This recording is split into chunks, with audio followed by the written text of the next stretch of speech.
Desde criança a gente escuta falar as histórias a respeito do desastre.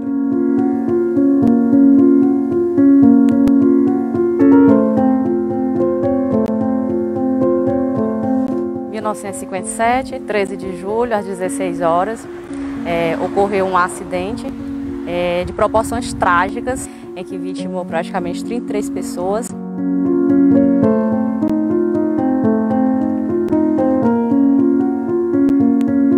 Não é uma coisa minha ou do meu avô ou de qualquer personagem diretamente envolvido na história ou descendente dele. É uma coisa da cidade. A cidade toda na época foi abalada.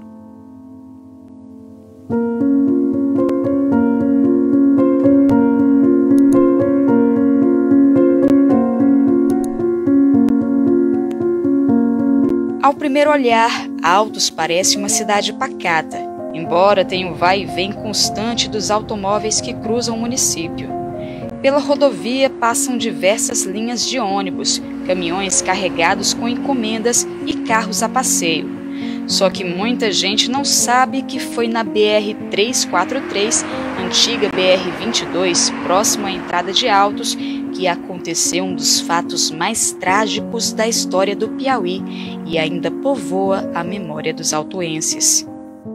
Foi a repercussão praticamente nacional, por exemplo, na cidade de Altos, que estavam começando, nessa época tem a empresa Cessante, que a gente viajava daqui para Altos, a Teresina, e houve esse acidente. Tem um monumento lá na BR-343 que conta essa história.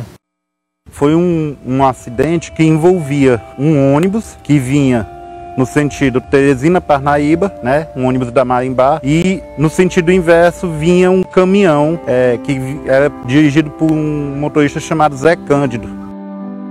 No caminhão Ford E5 estava o José Cândido, mais 9 pessoas. Ele vinha da localidade de Caranguejo, vinha transportando uma carga de madeira para a cidade de Altos, provavelmente para uma construção.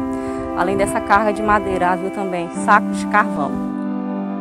No exato momento em que ele saiu da localidade de Caranguejo, se dirigindo para a cidade de Altos, passou um ônibus horário em direção a Campo Maior, trazendo vários passageiros. O Zé Cândido no caminhão, ele vinha atrás de um outro veículo, que por sua vez, por a estrada ser de terra, vinha lançando poeira que atrapalhava a visibilidade do Zé Cândido. E no local também tem uma curva. Para testar a potência do seu caminhão, o José Cândido, ele tentou fazer várias ultrapassagens a esse ônibus. Chega um determinado momento em que o ônibus ele para, praticamente aqui onde nós estamos. Só que o José Cândido pensou que era para fazer a ultrapassagem. Ele não percebeu que o ônibus havia parado para que alguns passageiros descessem. E aí ele ultrapassou e em sentido contrário vinha outro ônibus da linha Marimbá, da empresa Marimbá, linha Parnaíba-Teresina, ocorrendo essa colisão frontal. E aí 23 pessoas morreram de imediato, algumas pessoas foram atingidas pelas madeiras, outras pessoas morreram no Hospital Getúlio Vargas.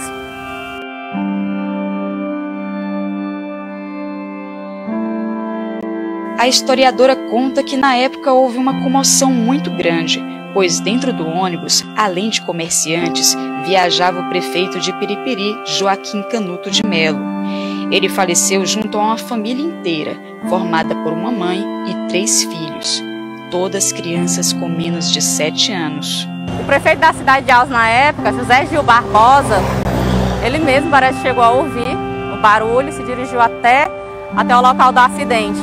Quando ele chegou, ele ainda encontrou o José Cândido vivo. E José Cândido ainda disse para ele, tudo por minha culpa. Segundo os relatos que eu tenho conhecimento, né, na época, quando aconteceu o acidente, que foram tirar os corpos das ferragens, ainda colocaram alguns corpos na fazenda Buritizinho, que fica bem em frente, enquanto traziam para a cidade. Muitas pessoas foram veladas no posto de saúde, onde hoje se localiza o fórum da cidade, e o corpo do prefeito de Piripiri ficou na prefeitura. Este é o cemitério de São José. Ele foi construído antes mesmo da cidade de Altos ter sido fundada. é aqui que estão enterradas algumas das 33 vítimas fatais do desastre de Marimbá.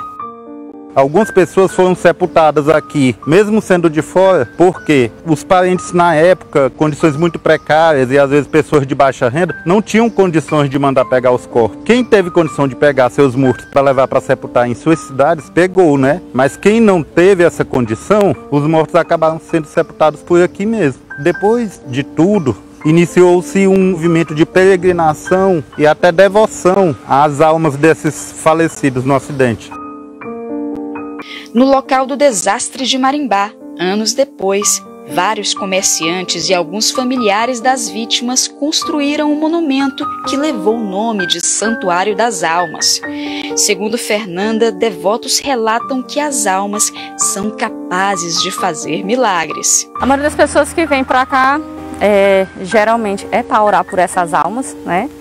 Mas também temos pessoas que vêm em busca de pedidos, de graças alcançadas, ou porque está passando por um momento ruim, conflitos, e aí faz o voto para as almas. E quando tem um voto atendido, elas pagam suas promessas, através dos ex-votos. E em agradecimento, depois, os que conseguem alcançar seus objetivos, retornam ao local, acendem velas, fazem orações. É um local de muitos mistérios, né, que as pessoas atribuem às almas do desastre, que ficam pairando, vagando aqui no universo e aqui no nosso universo e evidentemente gerando coisas boas.